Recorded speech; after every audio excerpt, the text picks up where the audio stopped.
ലോകത്താകെ ചർച്ചയായ ഒരു ഇൻ്റർവ്യൂ കഴിഞ്ഞ ആഴ്ച നടക്കുകയുണ്ടായി. ട്രംപിൻ്റെ കൂട്ടാളിയും വലതുപക്ഷ വക്താവുമായ ടക്കർ കാൾസണും അമേരിക്കയുടെ ഇസ്രായേൽ അംബാസഡറായ മൈക്ക് ഹാക്കബിയുമായി നടത്തിയ ഇൻ്റർവ്യൂ വലിയ വിവാദങ്ങൾ സൃഷ്ടിച്ചു. ഇൻ്റർവ്യൂ വലിയ വാർത്താ പ്രാധാന്യം നേടി. വിവാദമായി അറബ് രാഷ്ട്രങ്ങൾ മുഴുവനും പ്രസ്താവനക്കെതിരെ രംഗത്ത് വന്നു. വിവാദമായി കത്തിപ്പടർന്ന ആ ഇൻ്റർവ്യൂവിൽ ഇസ്രായേലിനെ തുറന്നു കാട്ടുന്ന, സയനിസത്തിൻ്റെ അടിവേര് തന്നെ തോണ്ടുന്ന രീതിയിലായിരുന്നു കാൾസന്റെ ചോദ്യങ്ങളും ഇടപെടലുകളും. ഇസ്രായേലിൻ്റെ വംശഹത്യയെ, യുദ്ധക്കൊതിയെ ഒക്കെ ചോദ്യം ചെയ്തുകൊണ്ടാണ് ഹാക്കബിയുമായുള്ള സംഭാഷണം പുരോഗമിച്ചത്. ദീർഘമായ അഭിമുഖമാണ്. ആ അഭിമുഖത്തിൽ ആദ്യം തനിക്ക് ഹാക്കബിയെ ഇൻ്റർവ്യൂ ചെയ്ത് തിരിച്ചു വരുമ്പോൾ ഉണ്ടായ അനുഭവങ്ങളെക്കുറിച്ച് അദ്ദേഹം പറയുന്നു. ഇസ്രായേൽ അധികൃതർ, സെക്യൂരിറ്റി ഫോഴ്സ് തന്നെ ചോദ്യം ചെയ്തുവെന്നും തങ്ങളുടെ പാസ്പോർട്ടുകൾ വാങ്ങിവെച്ചെന്നും കാൾസൺ വിവരിക്കുന്നു.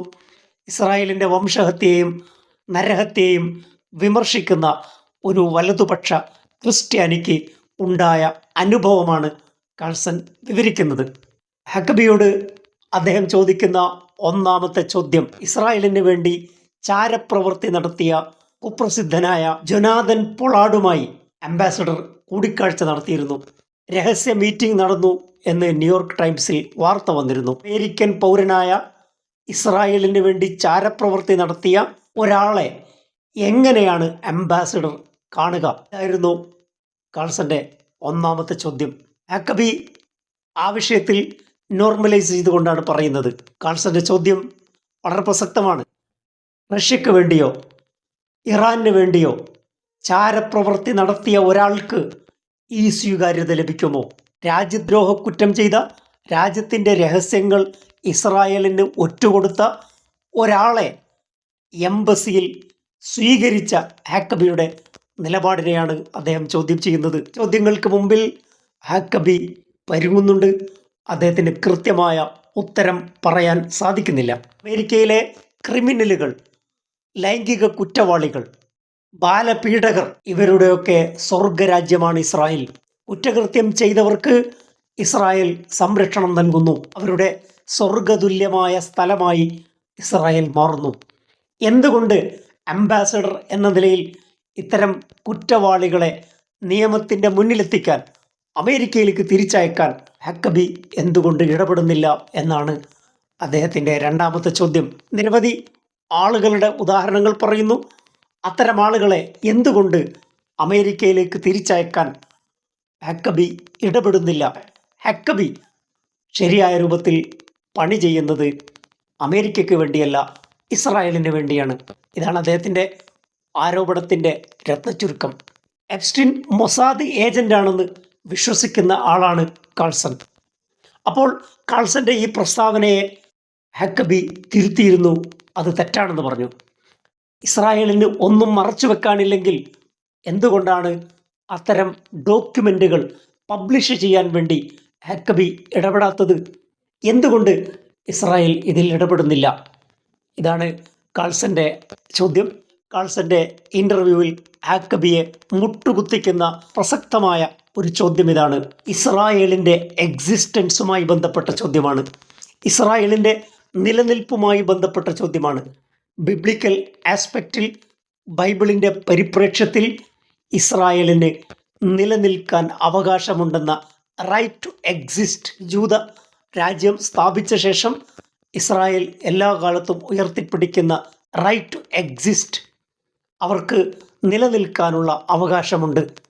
ഈ നിലനിൽക്കാനുള്ള ഇസ്രായേലിൻ്റെ അവകാശം ദൈവദത്തമാണെന്നും അത് അവർക്ക് ലഭിച്ചതാണെന്നും വാദിക്കുന്ന ഹാക്കബിയോട് കാൾസൺ ചോദിക്കുന്ന ചോദ്യം ഇതാണ്. ഇതേ എക്സിസ്റ്റൻസിനുള്ള അവകാശം, റൈറ്റ് ടു എക്സിസ്റ്റ്, നിലനിൽക്കുവാനുള്ള അവകാശം മറ്റു രാജ്യങ്ങൾക്കില്ലേ? ഫലസ്തീനിലെ ആളുകൾക്കില്ലേ? അമേരിക്കയിലെ ആളുകൾക്കില്ലേ? റൈറ്റ് ടു എക്സിസ്റ്റ് എന്ന് പറയുന്നത് ലോകത്തെ മുഴുവൻ രാജ്യങ്ങൾക്കും ആളുകൾക്കുമുള്ള അവകാശമാണ്. മറ്റുള്ളവരുടെ രാജ്യത്ത് നിന്ന് പുറത്താക്കി റൈറ്റ് ടു എക്സിസ്റ്റ് എങ്ങനെയാണ് സ്ഥാപിക്കുക? ആ അവകാശം നിങ്ങൾക്ക് എങ്ങനെ ലഭിച്ചു? ഇതാണ് കാൾസന്റെ വളരെ പ്രസക്തമായ ചോദ്യം. ഫലസ്തീനുകൾക്കും ലോകത്തുള്ള മുഴുവൻ രാജ്യങ്ങൾക്കും ബാധകമായതാണ് റൈറ്റ് ടു എക്സിസ്റ്റ്.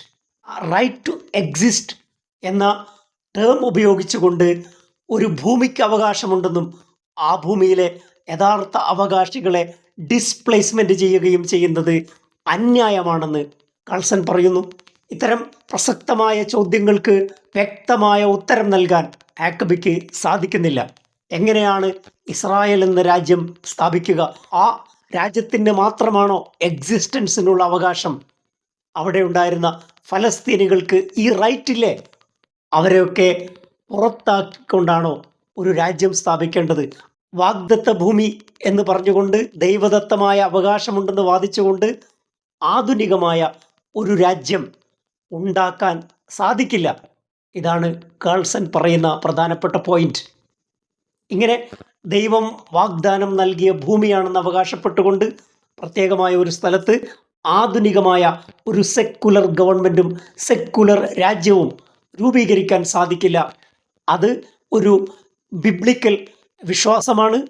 അത് ഒരു മിത്തോളജിക്കൽ വിശ്വാസമാണ്. ആ മിത്തോളജിയെ ഒരിക്കലും ആധുനികമായ ഒരു രാഷ്ട്രം സ്ഥാപിക്കാൻ ഉപയോഗിക്കാൻ കഴിയില്ല. അങ്ങനെ ദൈവദത്തമായ അവകാശമുള്ളവരാണ് തങ്ങളെന്ന് സ്ഥാപിക്കാനും കഴിയില്ല. പ്രധാനപ്പെട്ട പോയിന്റ് ഇവിടെയാണ്. ബൈബിളിൽ പറയുന്ന വാഗ്ദത്ത ഭൂമിയുടെ അതിർത്തി തുടങ്ങുന്നത് നൈൽ നദി മുതൽ യൂഫ്രട്ടീസ് വരെ നീണ്ടുകിടക്കുന്ന മിഡിൽ ഈസ്റ്റ് ഉൾപ്പെടെയുള്ള ഭൂമിയാണ് യഥാർത്ഥത്തിൽ ബൈബിൾ പറയുന്ന ഭൂമി. കാൾസൺ ചോദിക്കുന്നു, ഇതാണോ ഇസ്രായേൽ അവകാശപ്പെടുന്ന വാഗ്ദത്ത ഭൂമി? ഈജിപ്തിലെ നൈൽ നദി മുതൽ ഇറാഖ് വരെ നീണ്ടുകിടക്കുന്ന മുഴുവൻ മിഡിൽ ഈസ്റ്റും ഇസ്രായേലിന് അവകാശപ്പെട്ടതാണെന്ന് ഹാക്കബി പറയുന്നു. ഈ പരാമർശമാണ് വിവാദമായത്. ഇതിനെതിരെയാണ് അറബ് രാജ്യങ്ങൾ എല്ലാവരും പ്രതിഷേധിച്ചത്. കാൾസൺ ഈ വാഗ്ദത്ത ഭൂമി എന്ന ആ സങ്കല്പത്തെ തകർക്കുകയാണ്. കാരണം ബൈബിളിൽ പറയുന്ന വാഗ്ദത്ത ഭൂമി നൈൽ നദി മുതൽ യൂഫ്രട്ടീസ് വരെ നീണ്ടുകിടക്കുന്ന പ്രവിശാലമായ മിഡിൽ ഈസ്റ്റാണ്. അങ്ങനെയാണെങ്കിൽ ആ മിഡിൽ ഈസ്റ്റ് മുഴുവനും ജൂതന്മാർക്ക്, ഇസ്രായേലുകൾക്ക് അവകാശപ്പെട്ടതാണോ? യൂറോപ്പിലും വിവിധ രാജ്യങ്ങളിലും താമസിച്ച ആളുകൾ എങ്ങനെയാണ് ബൈബിളിൽ പറയുന്ന എബ്രഹാമിൻ്റെ പുത്രന്മാർ ആ വംശപരമ്പരയിൽപ്പെട്ടവരാണെന്ന്, ബൈബിളിൽ പറയുന്ന വംശപരമ്പര എങ്ങനെയാണ് യൂറോപ്പിലും മറ്റു രാജ്യങ്ങളിലും വസിച്ച ആളുകളെപ്പറ്റി പറയാൻ കഴിയുക? ജനറ്റിക് പരിശോധന നടത്താൻ സാധിക്കുമോ? ബെഞ്ചമിൻ നെതന്യാഹു എങ്ങനെ ഈ ഗണത്തിൽ പെടുന്നു? ഇത്തരം പ്രസക്തമായ ചോദ്യങ്ങൾ ചോദിച്ചുകൊണ്ട് സയണിസത്തെ നേരിട്ട് അറ്റാക്ക് ചെയ്യുന്ന ചോദ്യങ്ങളാണ് കാൾസൺ ഈ ഇൻ്റർവ്യൂവിൽ ചോദിച്ചത്. ഇസ്രായേലിനെയും സയണിസത്തെയും തുറന്നു കാട്ടുന്നതായിരുന്നു കാൾസന്റെ ചോദ്യങ്ങൾ. ആ ചോദ്യങ്ങൾക്ക് വ്യക്തമായ ഉത്തരം പറയാൻ ഹാക്കബിക്ക് സാധിക്കുന്നില്ല.